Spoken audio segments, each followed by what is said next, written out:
हाथरस मामले में नहीं हुआ रेप। फॉरेंसिक रिपोर्ट के आधार पर यूपी पुलिस का दावा। उत्तर प्रदेश के हाथरस की युवती जिसकी गैंगरेप और टॉर्चर किए जाने के बाद मौत हो गई, आज उसकी रिपोर्ट आ गई है। जिस युवती ने मरने से पहले खुद के साथ हुए गैंगरेप की बात कही थी, आज रिपोर्ट में रेप को नकार दिया गया है। तुम्हारी लड़की अगर कोरोना से मर जाती तो मुआवजा मिल जाता।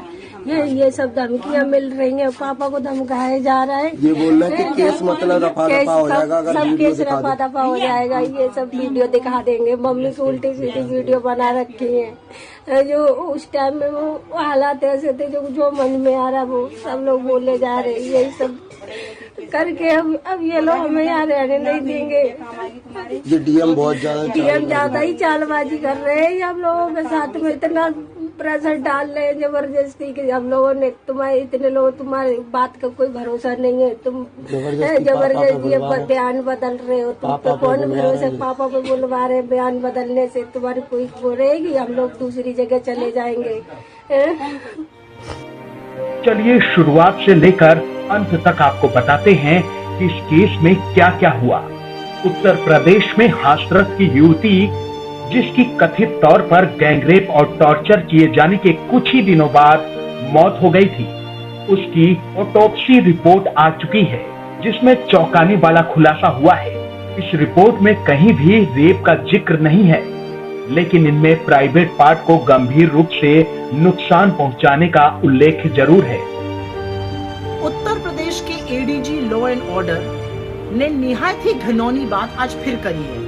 आज वो कहते हैं कि रेप हुआ ही नहीं है क्योंकि सीमन नहीं मिला है, वीर्य नहीं मिला है। एडीजी महोदय, मैं आपको थोड़ा सा कानून याद दिलाना चाहती हूँ। आईपीसी की धारा 375 जिसका कि संशोधन 2013 में हुआ है, और state of Uttar Pradesh versus Babulnath case में सुप्रीम कोर्ट ने साफ तौर से ये कहा है कि रेप के लिए सीमन का मिलना अनिवार्य नहीं है। उन्होंने ये भी कहा है कि पीनिस, पुरुष की लिंग का पेनिट्रेशन होना भी अनिवार्य नहीं है। अगर कोशिश भी की गई है ये, तो उसको रेप माना जाएगा।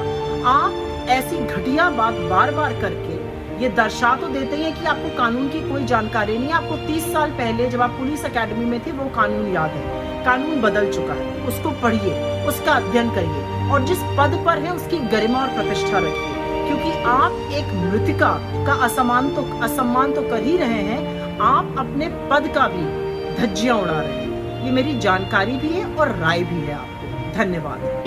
इस बीच यूपी पुलिस ने गुरुवार को दावा किया कि बिसरा की फॉरेंसिक रिपोर्ट से साबित हो गया है कि युवती के साथ रेप या गैंगरेप नहीं हुआ था। यूपी के एक वरिष्ठ पुलिस अधिकारी प्रशांत कुमार ने कहा, पोस्टमार्टम रिपोर्ट कहती है कि पीड़िता की मौत गर्दन में चोट लगने से हुई। फॉरेंसिक साइंस रिपोर्ट में सैंपल में स्तंभ नहीं मिले हैं। इससे स्पष्ट है कि कुछ लोगों ने जातिगत तनाव बढ़ाने के लिए मामले को तूल दिया। इनकी पहचान करके इनके खिलाफ कार्रवाई की जाएगी। विशेषज्ञों के अनुसार सैंपल को घटना के एक दिन बाद कलेक्ट किया गया था। ऐसे में स्तंभ मौजूद नहीं रह सकते। ऑटोप्सी रिपोर्ट में दावा किया गया है कि पीड़िता की मौत गला दबाने और उसके साथ हुई बर्बरता मारपीट से हुई है। रिपोर्ट में कहा गया है कि युवती की रीढ़ की हड्डी पर गंभीर चोट लगे थे। ये रिपोर्ट दिल्ली के सफदरजंग अस्पताल द्वारा जारी की गई है, जहां 20 वर्षीय युवती की मंगलवार को इलाज के दौरान मौत हो गई थी। डायग्नोसिस रिपोर्ट में रेप का जिक्र नहीं किया गया है, लेकिन पीड़िता के इंटरनल पार्ट में छेड़छाड़ के संकेत दिए गए हैं। रिपोर्ट में कहा गया है कि उसके गले पर दुपट्टा से गला घोटने के भी निशान हैं, लेकिन उसकी वजह से मौत नहीं हुई है। 14 सितंबर को गांव के ही उच्च जाति के 4 युवकों ने युवती के साथ गैंगरेप किया था। युवती खेतों में नग्न अवस्था में मिली थी। उसके शरीर पर कई जगह चोट के निशान थे और हड्डियां टूट चुकी थी। उसकी जीभ भी काट दी गई थी। अस्पताल ने पोस्टमार्टम रिपोर्ट में मौत की आशंका में लिखा है, मरीज का शुरुआती इलाज कमजोर तरीके से किया गया और उसके अटेंडेंट को बताया गया कि मरीज की हालत स्थिर है। बाद में पर्याप्त उपचार के बावजूद रोगी की हालत धीरे धीरे बिगड़ती गई और उसकी मौत हो गई। रिपोर्ट में कहा गया कि उसे CPR भी दिया गया, लेकिन हर संभव कोशिशों के बावजूद उसे बचाया नहीं जा सका। इस सरकार मतलब हमारी माताएं बहनें तो जो हुकूमत कर रहे हैं, खास तौर से आदित्यनाथ योगी को मैं बताना चाहती हूँ कि आपने एक महिला के पेट से जन्म लिया है। आपको दूसरों की बहन बेटी को अपनी बहन बेटी समझना चाहिए, और यदि आप उनकी हिफाजत नहीं कर सकते तो बेहतर यही है कि उनको पीछे हट जाना चाहिए, खुद ही इस्तीफा दे देना चाहिए तो ज्यादा बेहतर होगा। जो रवैया उस पर आप कुछ कहेंगे मैम?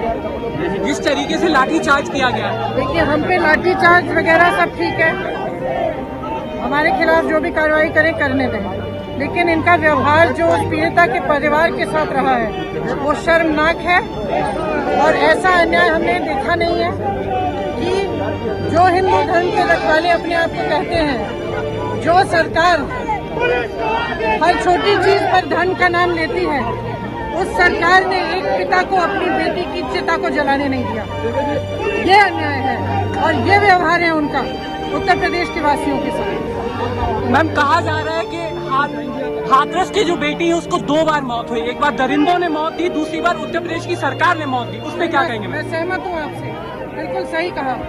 योगी सरकार को आप कुछ कहना चाहेंगे? जब ऐसा हादसा होता है तो सरकार की जिम्मेदारी होती है कि वो परिवार को, पीड़िता को पूरी तरह से सहायता दे, उनकी सपोर्ट करे, उनके लिए न्याय दिलवाए। उसके बजाय उल्टा उन्होंने उसका एकदम विपरीत किया।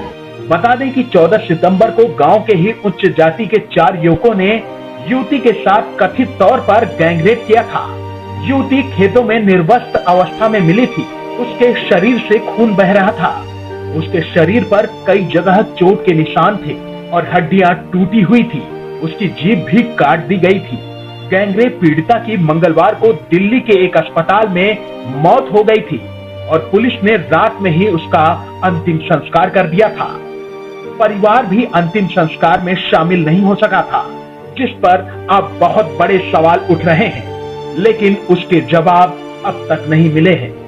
खबरों से अपडेट रहने के लिए देखते रहिए अर्थ इंडिया न्यूज।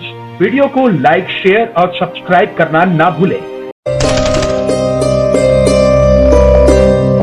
ये है अर्थ इंडिया न्यूज, देश की बात अर्थ इंडिया न्यूज के साथ।